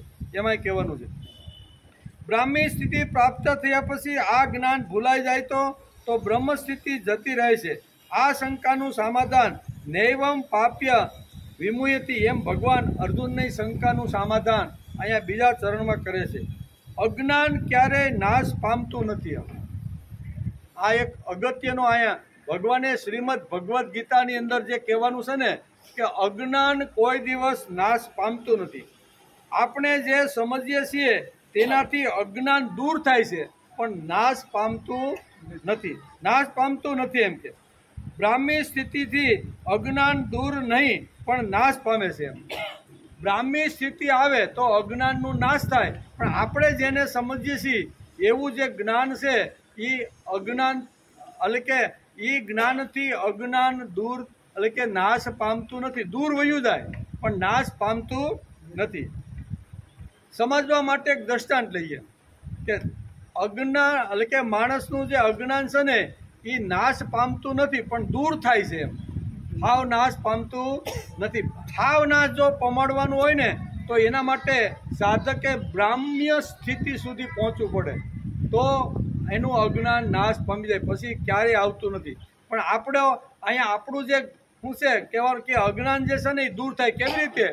કે કોઈ માણસ જંગલની અંદર, ઘોર જંગલની અંદર ગયો, સરસ મજાની ગુફા એને જોઈ, ગુફામાં જવાનું એને મન થયું, પણ આજુબાજુમાં ઘણા બધા આવી રીતના શું કહેવાય હિંસક પ્રાણીઓ પણ બધા હતા અને ગુફા જોવી હતી. તો શું કરવાનું? ગુફામાં તો એવું ઘનઘોર અંધારું હતું. એટલે અંધારું આવું દૂર કરવા માટે એને મસાલ પ્રગટાવી, મસાલ કરી તો ભાઈ મસાલ કર્યા પહેલાં જે ગુફાની અંદર જે અંધારું હતું એ મસાલ કર્યા પછી અંધારું ક્યાં ગયું ભાઈ? એ દૂર થયું નથી. પણ જેવી તમે અંદર ગયા, તમારે જોવાનું હતું એ બધું જોઈ લીધું અને મસાલ તમે વચ્ચે ઠારી નાખી તો એ પાછું અંધારું આવી જાય કે નહીં? એનો અર્થ શું થયો? અંધારું જો નાશ પામવાનું હોય ને તો મસાલ ઓલવાયા પછી પણ અંજવાળું રહેવું જોઈએ. પણ અંજવાળું રહ્યું નહીં એનો અર્થ કે જે વખતે માણસે મસાલ પ્રગટાવી એ વખતે અંધારું ત્યાંથી થોડેક દૂર ભાગી ગયું. જેવી મસાલ ઓલવાઈ ગઈ તો એ અંધારું પાછું એટલે દૂર થાય છે એમ કેવું, પણ નાશ પામતું નથી. અજ્ઞાનને જો નાશ પમાડવાનું હોય તો ગીતાકારે બ્રાહ્મ્ય સ્થિતિ લાવવાનો પ્રયત્ન, એમ નાશ બ્રાહ્મ્ય સ્થિતિ આવે એટલે માણસનું અજ્ઞાન નાશ થઈ જાય છે. પણ સામાન્ય વ્યવહારની અંદર આપણે ઘરનો જ દાખલો લ્યો નહીં, ઘરની અંદર રાતના 12 વાગે છે, બહારથી આપણે આવ્યા છીએ, બધા જ ઓરડાઓ બંધ છે, લાઇટું બધું બંધ છે, અને તાળું ખોલીને આપણે જાય એટલે અંધારું જ હોય ને. પણ જેવી આપણે સાપ પાડી એટલે ચારે બાજુ ટ્યુબ લેમ્પનું અંધારું શરૂ થઈ ગયું કે નહીં, અને લાઇટ પાડી એટલે ભાઈ અંધારું, હું આવ્યો ત્યારે અંધારું હતું, પણ એક જ સ્વિચ મેં ઓન કરી એટલે અંજવાળું થઈ ગયું, અને બધું કામ પતી ગયા પછી એને ઓફ કરું તો શું થાય, પાછું અંધારું થઈ જાય કે નહીં. તો પહેલાં અંજવાળું આવ્યું અને પછી પાછી લાઇટ ઓફ કરી તો એ અંજવાળું ગયું ક્યાં, એ ક્યાં દૂર થોડુંક અંધારું હતું ને, તમે લાઇટ કરી એટલે થોડેક દૂર વહી ગયું. જેવી લાઇટ પાછી ઓફ કરો એટલે પાછું આવે કે નહીં, દૂર થાય છે, પણ જેવું પાછું આવી રીતનું થાય ને એટલે પાછું આવીને ઊભું રહી જાય છે. આ શ્લોકની અંદર ભગવાને આખો જે નિચોડ છે ને એ આ શ્લોકની અંદર સમજાવવાનો પ્રયત્ન કર્યો છે. બે કાન પકડીને ગીતાની વાત માનવા જેવી છે. ગીતા બ્રાહ્મી સ્થિતિ કીધી છે, એમાં અજ્ઞાનનો સંપૂર્ણ નાશ થઈ જાય છે. પણ આપણે લઈને જે બેઠા છીએ એમાં નાશ થતો નથી, પણ એ દૂર વયું જાય. ઘડીક વાર થોડું જ્ઞાન થાય ને એટલે અજ્ઞાન કે ભાઈ હવે આપણે કાંઈ રહેવા જેવું, હવે હરબોલે ફાર્મમાં નહીં, હવે 2 કલાક સુધી બહાર દરવાજે આટા મારી, અને બહાર જેવા દરવાજે આપણે જઈને તે સીધું આપણે સોટી જાય કે નહીં. એમ થોડીક વાર સુધી આપણી પાસે આવતું નથી. શા માટે?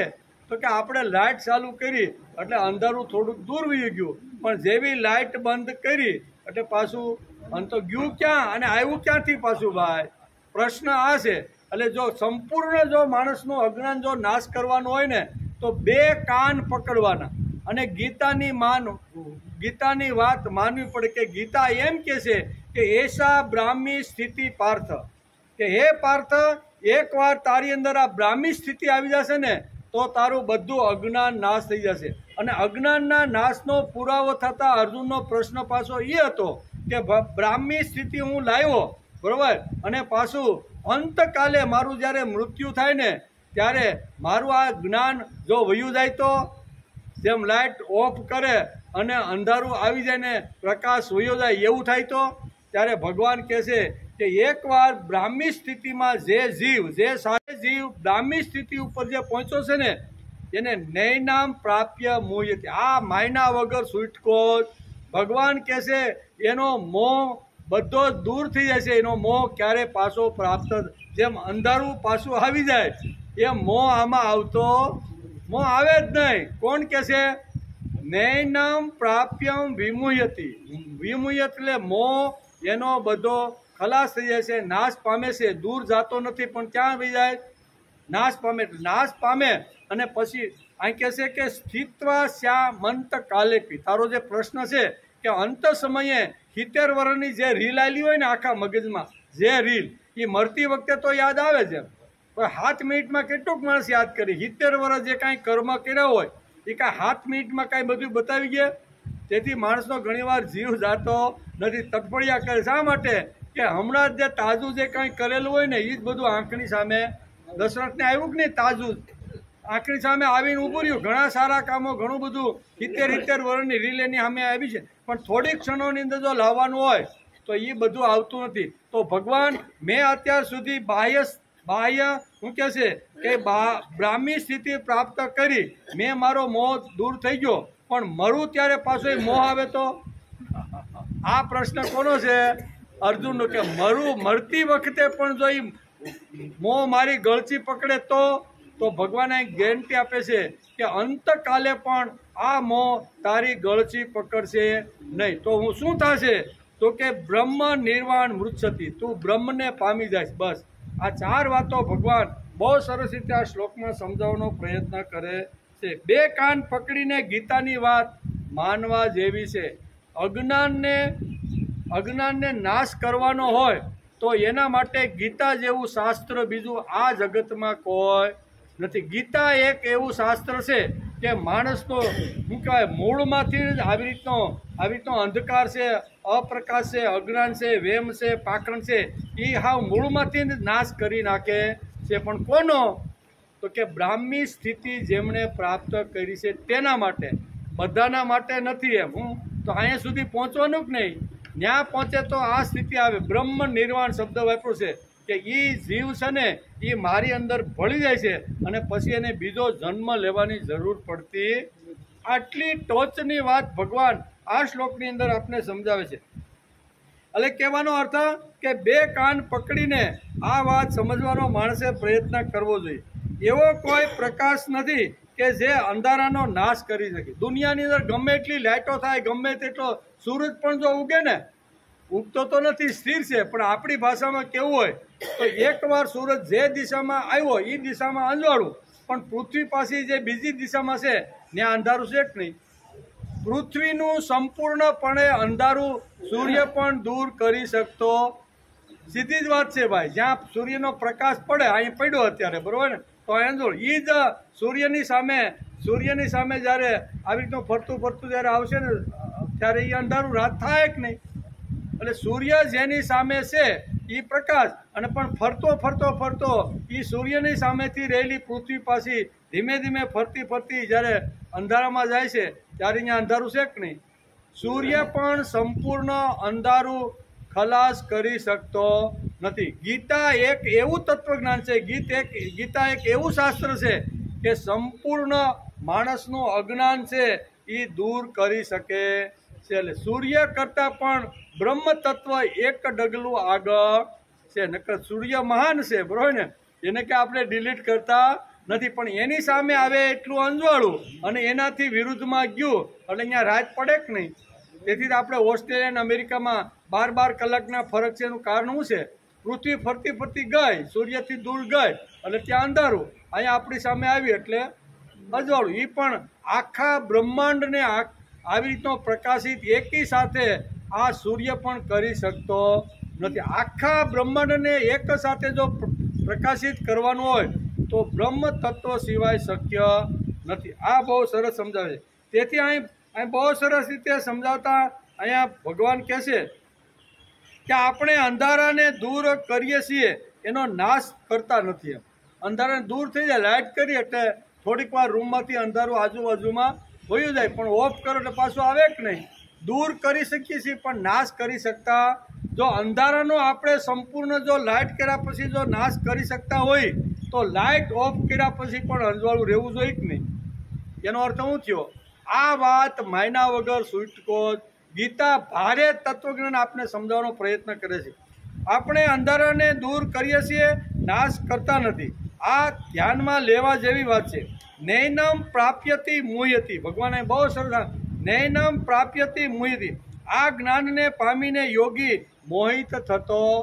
આ જ્ઞાન જેને બ્રહ્મનું જ્ઞાન જેને પ્રાપ્ત કરી લીધું છે, બ્રહ્મની સિદ્ધિ જેને પ્રાપ્ત કરી લીધી છે, એને નૈનમ પ્રાપ્યતિ મુહ્યતિ. એના જીવનમાં ક્યારેય મોહ ઉત્પન્ન થતો નથી. મોહનો સંપૂર્ણ હું ભગવાન કે નાશ કરી નાખું.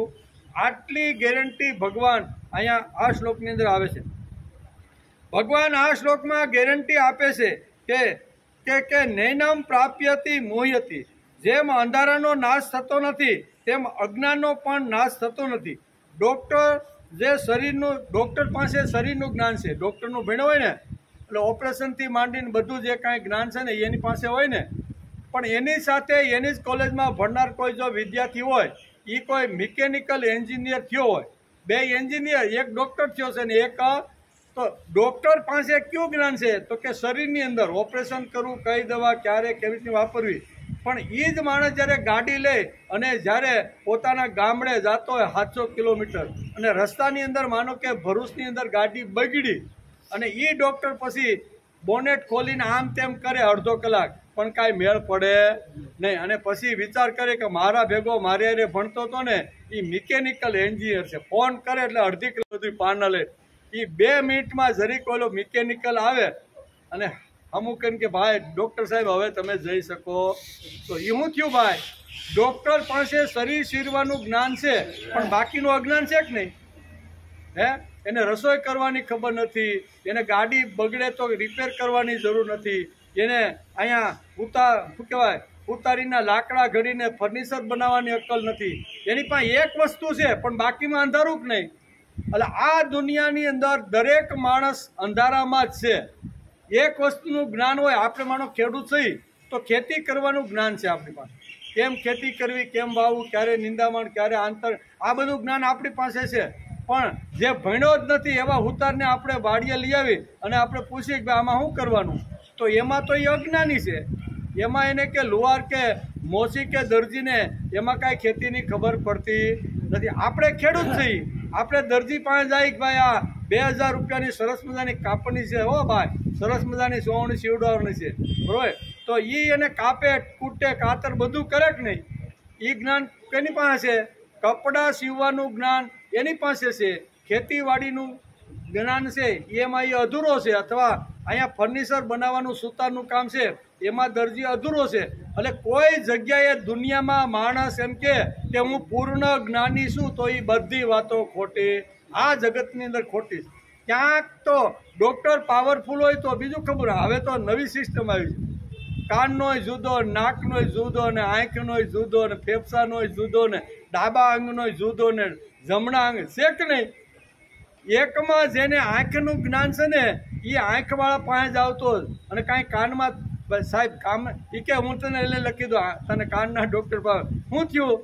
ભલે ડૉક્ટર થઈને બેઠો છે પણ એને કાનની અંદર શું પ્રોબ્લેમ છે એ એનું જ્ઞાન અધૂરું છે. તેથી આ જગતની અંદર કોઈ પૂર્ણ જ્ઞાની નથી. ગમે તેટલો ડૉક્ટર હોય, ગમે તેટલો એન્જિનિયર હોય, એન્જિનિયર સારામાં સારું અહીંયા 29-30 માળનું મકાન બાંધવાનું હોય ને તો સ્ટ્રક્ચર બનાવી જાય કે આટલી થેલી સિમેન્ટ, આટલું લોખંડ, આટલો સમય લાગશે, આમ કરી અને સુંદર મજાનું તમને આબેહૂબ આખું ચિત્ર બતાવી દે. પણ એ જ ડૉક્ટરનો છોકરો બીમાર પડે તો એને ક્યાં લઈને જવો પડે? દવાખાને, ડૉક્ટર પાસે જવું પડે ને. કારણ કે એને ભલે આટલું મોટું એ ઊભું કરે છે પણ એની પાસે શરીરને હાજુ કરવું, કઈ તકલીફ છે, કઈ તકલીફ છે, કઈ એનું અજ્ઞાન છે કે નહીં? આ એનું અજ્ઞાન છે. એટલે આ તો હજારો વાતો છે કે બધી વાતો આપણે લેવા તો આપણો વિષય જ અધૂરો. કહેવાનો અર્થ કે જેમાં જે જ્ઞાન છે એ બરોબર છે પણ એ સિવાયની ઘણી બધી દુનિયામાં એવી વાતો છે કે જેમાં એ માણસ અજ્ઞાન છે. અજ્ઞાન છે ને છે. ભણતા રહેલા કોલેજની જે છોકરા હોય ને એમાં અમુક વિષય એને લીધો હોય તો એમાં એ પારંગત હોય, પણ બાકીનો જે ઇતિહાસ ન લીધો હોય તો ઇતિહાસમાંથી ઠોઠ નિહાળ્યો હોય કે નહીં. ગણિતમાં પાવરફુલ હોય પણ એને જે વિષય નથી લીધો એમાં ઠોઠ હોય કે નહીં, એમાં અજ્ઞાન થયું કે નહીં. તો અજ્ઞાન ગયું ક્યાં ભાઈ? તો એ વિદ્યાર્થી જે ટેકનિકલનું ભણતો તો એની પાસે જ્ઞાન છે તો એ ટેકનિકલનું જ્ઞાન એની પાસે છે પણ બીજું જે કાંઈ જ્ઞાન છે એ ક્યાં ગયું? તો કે ત્યાંથી બીજી જગ્યાએ ચાલ્યું ગયું છે. જેમ લાઇટ કરીએ ને અંધારું જાય અને પછી લાઇટ બંધ કરીએ એટલે અંધારું આવી જાય. એક વાતની અંદર માણસ, અને આ બહુ સરસ કહે છે, કોઈ સંપૂર્ણ જ્ઞાની આ જગતમાં નથી કોઈ પણ. એમ પાંડુરંગ શાસ્ત્રી કહે ને કે મારે પણ એકવાર એવી ઘટના બની. હું કચ્છની અંદર ગયો, મુંબઈથી ગાડી લઈને અમે બધા કચ્છની અંદર સ્વાધ્યાય પ્રવૃત્તિની એક જવાનું હતું, અમે બધા ગયા. ત્યાં આખો કાર્યક્રમ પૂરો કરી અને રિટર્ન જ્યારે પાછા ફરતા હતા ને ત્યારે કચ્છની અંદર અમારી ગાડી બગડી છે. ગાડી બગડીને એટલે અમારી જોડે હતા એને બોનેટ ખોલી થોડાક પાના લઈને આમ કર્યું, તેમ કર્યું, પ્લગ સાફ કર્યું, ઓઇલમાં બધું જોયું. 2 કલાક સુધી અમે ભાઈ મહેનત કરી. હું તો શાંતિથી ઊભો હતો એમ તો કે બધી મહેનત કરી પણ કાંઈ મેળ પડ્યો નહીં. પછી કે બાજુમાં શહેર છે એમાં કોઈને બોલાવો એમ કરીને ત્યાંથી મિકેનિકલને બોલાવ્યા, આવ્યા અને 2 મિનિટમાં ચાલુ કરી દીધું. પાંડુરંગ શાસ્ત્રી કહે છે કે ગીતાની અંદર હું પારંગત છું પણ અહીંયા મોટર બગડી એમાં હું થર્ડ ક્લાસ નહીં, પણ એ કે મને જ્ઞાન નથી. હું ગીતાની અથવા ઉપનિષદની કે વેદોનું જે કાંઈ તમારે સિદ્ધાંત કે સમજવાનો છે ને તો એ પૂર્ણ જ્ઞાન મારી પાસે છે પણ મિકેનિકલનું જ્ઞાન મારી અજ્ઞાન જ થયું ને.